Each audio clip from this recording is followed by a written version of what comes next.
उस वक्त supreme court की 5 जजों की बेंच ने एएमयू को अल्पसंख्यक यूनिवर्सिटी मानने से इनकार कर दिया था और अब 57 साल बाद एक बार फिर ये मामला सुप्रीम कोर्ट में 7 जजों की बेंच के पास पहुंचा है।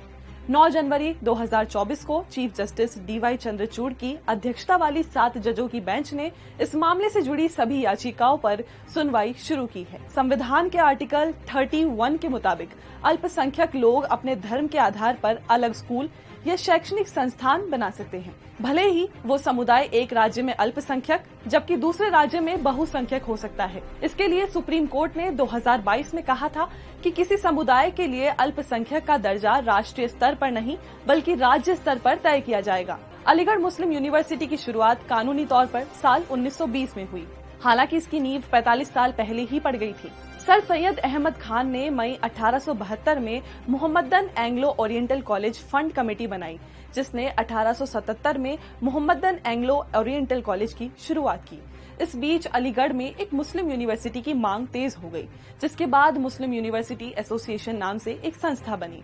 1920 में ब्रिटिश सरकार ने अलीगढ़ मुस्लिम यूनिवर्सिटी एक्ट बनाकर इस यूनिवर्सिटी की स्थापना की। साथ ही अलीगढ़ मुस्लिम यूनिवर्सिटी के नाम से एक नई कमेटी बनी। इस कमेटी को सभी अधिकार और संपत्ति सौंपी गई। एबीवीपी और दूसरे दक्षिणपंथी संगठनों का कहना है यूनिवर्सिटी के संस्थापक सिर्फ सर सैयद अहमद खान ही नहीं बल्कि हिंदू राजा महेंद्र प्रताप सिंह भी हैं, क्योंकि उन्होंने इसके लिए करीब 3.04 एकड़ जमीन दान दी थी। हालांकि आजादी के बाद इन कानूनों में संशोधन हुआ और किसी भी जाति, लिंग, धर्म के लोगों के लिए यूनिवर्सिटी के दरवाजे खोल दिए गए। इसके बाद साल 1965 में नियमों में बदलाव कर इसे मानव संसाधन विकास मंत्रालय के अधीन कर लिया गया। यूनिवर्सिटी का दावा था कि सर सैयद अहमद खान ने इस यूनिवर्सिटी को चंदा इकट्ठा करके अल्पसंख्यकों के फायदे के लिए बनाया है, इसलिए इसे अल्पसंख्यक का दर्जा मिलना चाहिए। लेकिन सुप्रीम कोर्ट ने ऐसा नहीं किया और तर्क दिया कि ब्रिटिश सरकार ने कानून बनाकर इस यूनिवर्सिटी को मान्यता दी और उसे शुरू किया।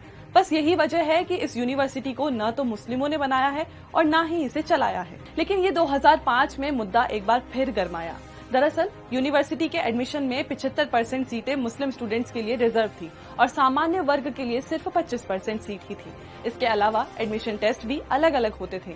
मामला कोर्ट पहुंचा और 2006 में इलाहाबाद हाईकोर्ट ने भारत सरकार का फैसला बदल दिया। तब से अलीगढ़ मुस्लिम यूनिवर्सिटी के पास अल्पसंख्यक संस्थान का दर्जा नहीं है। अब इसी मामले में सुप्रीम कोर्ट में सुनवाई शुरू हुई है।